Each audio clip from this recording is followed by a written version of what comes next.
Guys, good afternoon to all of you, Madam People. Samahan nyo nga akong i-voice over itong vlog ko kahapon. Dito nga ito sa Northview 1. Alam mo, dito nga po ito sa tapat ng Northview 2. Dito yan sa kabila. Northview 1 tawag dito na subdivision. Ayan nga yung arrangement nila dyan. May Christmas tree nga dyan na dalawa. Mga nakapayong-payong na yun ay tindahan nga yun ng mga prutas, pagkain, barbecue, quick, everything na pang snack. Kung nyo nga mag-snack mga kalamong, punta lang po kayo dito sa Northview 1. So, ayan guys, yung tapat namin. Yan yung Jollibee, yan yung Shell.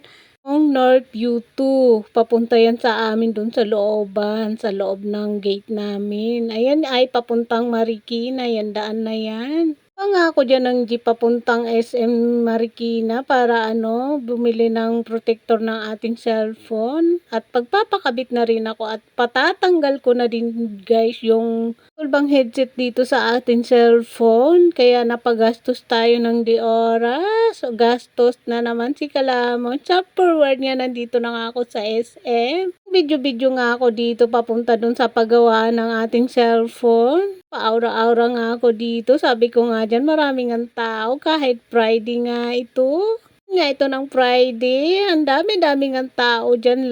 Lalo na pag mga medyo hapon-hapon na, mga alas 3 na kasi guys ako pumunta. Maraming tao, lalo na mga estudyante pa mga nandoon guys. Nagpapalamig sila, pero hindi siya masyadong malamig mga kalaman. Sa forward nga ito nga paakyat na nga ako sa paggawaan. Ako dito sa third floor na to, doon kasi yung nagagawa ng ating cellphone. Anyway, chop forward, nandito pa rin ako. Pabalik na nga ako niyan dahil natapos na nga daw ang paggawa ng ating cellphone. Diyan, thank you Lord kasi maliit lang yung binayaran natin. Nasa 300 pesos lang. Lang na yun na 300, napakahalaga na yung guys, kikalamon nyo. Yung pambili ng ulam nila nanay, kaya lang kailangan ko munang unahin yung cellphone natin. Wait, chop forward, naglalakad na nga ako niyan dahil nga naghahanap nga ako niyan na pwedeng bilihan ng maiinuman dahil nga nauuhaw nga ako dyan. Pero ang ending, umupo lang ako dito. Yan tapat na yan, ice creaman niya. Umupo nga ako dyan sa tapat niyan kasi nga napagod nga ako at mainit nga dito sa loob ng SM.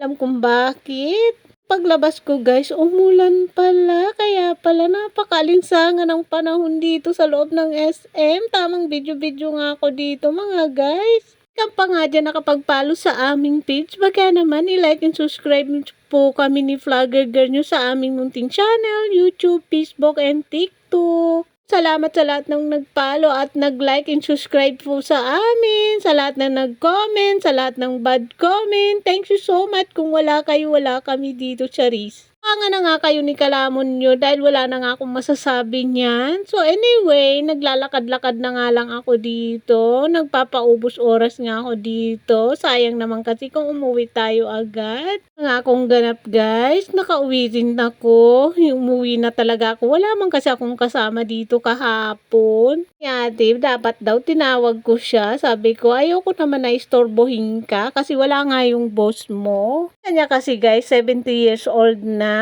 matanda. Ayoko naman kako na iwanan mo yun doon. Walang titingin-tingin. Kaya naman daw niya. Kaya lang, nahiya pa rin tayo mga kalamon. Tamang lumakad nga ako dito, oh. Doon nga daw tayo galing. Palabas na nga ako dito sa may groceryhan na to. O diba, nawala nga ako sa sarili ko mga guys. Sa pag-voice over, napakahirap dahil napipilipit at nawawala at nauubusan ako ng hininga. Kung bakit nakakahagard mag-voice over, sa totoo lang mga guys. Paikot-ikot na nga ako dito, hindi ko malaman kung ano yung bibiliin ko na inumin dito. Pero ang ending, lumabas na lang kasi Kalamon nyo kasi man malinsangan dito sa loob ng SM, lalo na maingay, matao. Guys, saan ka ba dun? Ending, lumabas na si Kalamon nyo dahil nga napakaingay at napakalinsangan. Okay, stop forward nga mga guys. Magkasama nga kami ulit ng aking katandem sa garden na si ate.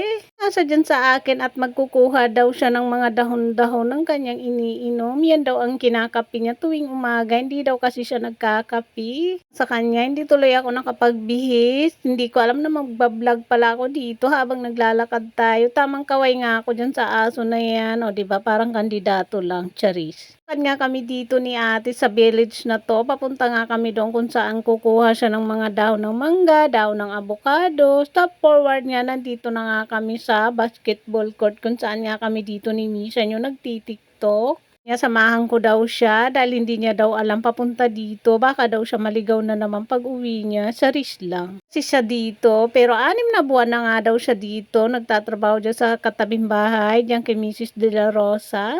Forward nga, ito na nga kami. Kumukuha na nga siya dyan ng dahon ng kanyang ilalaga daw na magiging kape niya tomorrow ng morning. Dyan nakita yung nagwawalis at yung nag-maintain ba ng ano na yan, yung basketball court. Sila yung naglilinis dyan, sila yung nagdadamo, nagwawalis na kung ano-anong maraming dahon. Siya, nagnakaw nga kami dito mga kalamo ng mga dahon-dahon. Kaya pag nakulong kami dito, sabay kami sa bagsak sa kulungan ni ate. Saris lang mga kalamon, wala naman sigurong nakukulong sa pagnakaw ng dahon ng mga abukado at mangga. Dahil lang dyan sa dahonan, makukulong. Charis lang mga kalamon. Wala na kasi akong ibang masabi sa inyo ba mga guys. Yun, kaya yan, tinulungan ko na nga siya dyan pero iniwan ko pa rin siya dyan dahil nga sabi ko magbablog nga ako dito sa may basketball court na to. Inikot-ikot ko nga kayo dyan, sabi ko nga napakaganda pa nga ng view dito. Na nga ito ng hapong kahapon, sabi niya samahan mo naman ako at kukuha tayo ng mga dahon-dahon. Sabi ko, sige. Na nga ito sa kanya pero ayaw niya raw pumunta dito na hindi ako kasama. O di nga mga guys, parang nanay ko na nga lang yan si ate. Nandito pa rin kami sa basketball court na to. Hindi ko nga maalala yung lugar niya. So yun lang guys. Thank you so much watching. See you next vlog. Bye and good afternoon to all of you. Your tomorrow again. Bye!